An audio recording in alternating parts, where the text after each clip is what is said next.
What's going on, people? We are Tottenham TV, back here for another Predict the Lineup episode. This time we got Everton at home, Monday night kickoff at 8 p.m. Looking forward to it. It's going to be a very difficult game. Obviously, Everton scrapping and fighting for every point. Tottenham need to kick on and get some sort of rhythm going, as Antonio Conte says. Up and down, as he keeps mentioning. For 20 years. Yeah, literally. And he's not wrong. He's not wrong at all. But there's been some new injury news, or some non-injury news, whatever you want to call it. But what is the news coming into this one?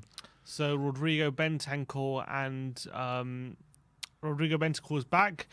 He and Lucas Moura also back as well, covering from injury, which is really positive. They're back in the squad and available to play.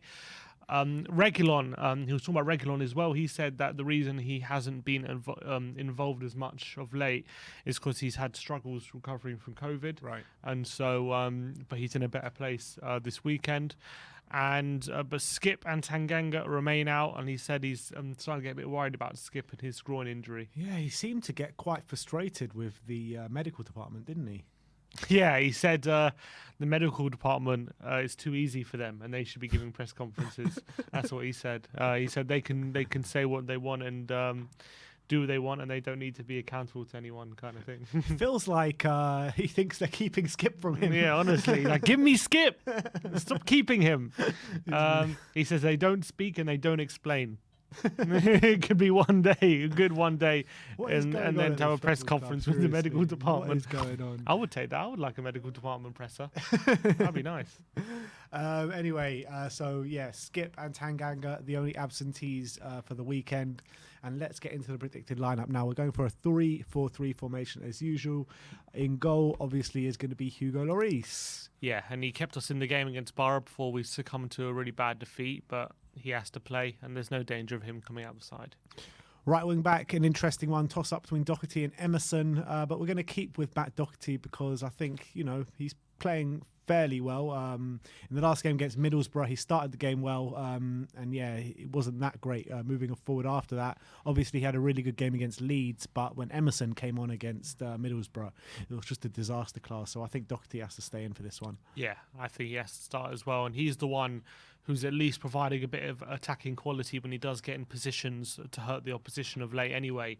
So I think we have to start with him, unfortunately, as much as we might have a few breakaways, breakdown and stuff like that, and he doesn't attack space too well. When he does get into the spaces, he has more quality than Emerson. So at the moment, he has to play. Yeah. The back three pretty much picks itself at the moment. The first one is Cuti Romero. And he'll be disappointed with some of his performances, some of his defending against Middlesbrough, but the way he defends is so crucial to us. I think he just has to start, although Sanchez might think otherwise. So Cuti Romero on the right, in the middle, Eric Dyer, and he's been really good since he's come back. Yeah, and I thought he had another decent game against Borough as well. I don't think it was his fault that we lost, but I think he put in a pretty good display.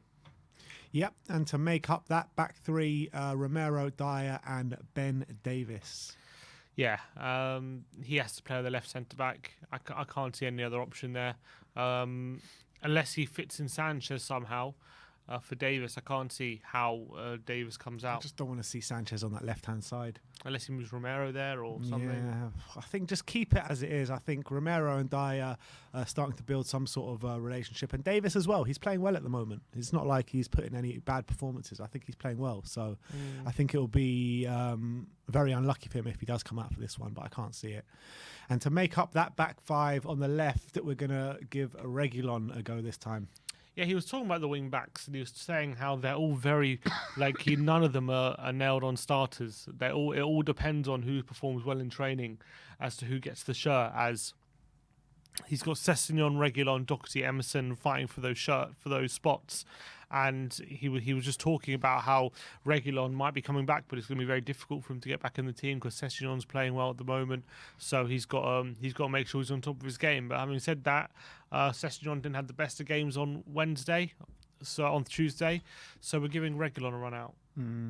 So and Reguilon hasn't started since that Southampton game. It was a while ago now. But let's run through that back line with you one more time. It's Hugo Lloris in goal, Romero, Dyer and Davis in the centre-back positions, Reguilon left wing-back, Doherty right wing-back. The midfield, we've got a bit of a change to midfield with Bentancur coming back into the frame. Yeah, I think in the two, it's vital he's there. I think he needs to be in midfield. Without him, we lose that bite and we lose a bit of quality as well when it's just Winks. I think Winks works much better in a 3, but Bentancur works a lot better in a 2, so he has to play. Yeah, and alongside him is obviously going to be Pierre-Emile Højbjerg. Yeah, mainstay in the team. We can't be dropping him right now, so yeah, he starts.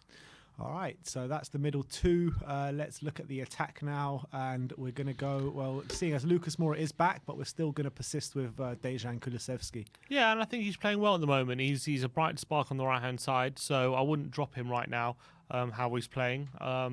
He's been a bit on and off, not great against Burnley and Borough, but pretty good against Leeds and City. So I think we just got to keep letting him play his way into form again. So I think Deki starts. Yeah, and obviously the next two completely pick themselves, and we got no other players that can come in these guys' place. So that's Harry Kane up top and Heung-min Son on the left. Yeah, a lot of people calling for Son to be rested / dropped because of some recent displays, but I don't know. I would keep playing him. I think he's still producing goals and assists. I think he's still producing good moments. And yes, maybe his touch of late has been a bit sloppy, and sometimes he chooses the wrong decision on when to dribble and stuff like that. But he's still providing for us, and he's still a threat for us. So I'd keep him in the team. And I don't think it's a point that he needs a rest. I don't think that's the issue with him. I just think it's him getting used to that position a bit more centrally, where there's more players around him in tighter spaces. Yeah, the fact of the matter is, you take Son out of this team, you're taking away a high percentage of the goals that we're going to score. So his goal contributions is like the highest in the team by a long way. So you just can't take him out of the team, in my opinion. But that is our predicted lineup. Let's run through it with you one more time. Hugo Lloris in goal, Romero, Dyer and Davis in the centre-back positions, Reguilon left wing-back, Doherty right wing-back, Højbjerg and Bentancur in the central midfield, Son on the left, Kulusevski on the right, Kane up top. What is your score prediction? I'm going to go 2-1 Spurs. I think it's going to be a hard-fought game. I'm just hoping we match the aggression and the scrappiness and the willing to fight that Everton are going to bring to the table, especially with their centre mids like Alan and Decore. We have to be willing to suffer to win this game. But if we have the quality to hurt Everton. Their back line could be got at. So I'm going 2-1 Spurs. Yeah, my head is saying 1-1. My heart is saying 1-0 to Spurs. So I'm going to stick with my heart for this one. I'm going to go 1-0 to Spurs, and I'm going to go with Son. Heung-min Son to score the winner, hopefully. So that is my prediction. That is our predicted lineup. Let me know in the comment section below what you think the result is going to be and who you think is going to be starting for Spurs on Monday night, 8 o'clock kickoff at the Tottenham Hotspur Stadium. We'll see you all on Monday for the watch along, where we're going to have a debut from Rez here in the studio alongside myself, and Simeon will be in the stadium getting all the action for you guys. So watch out for that. Thank you, everyone, for joining us today. Like, subscribe, and comment. And as always, come on, you Spurs.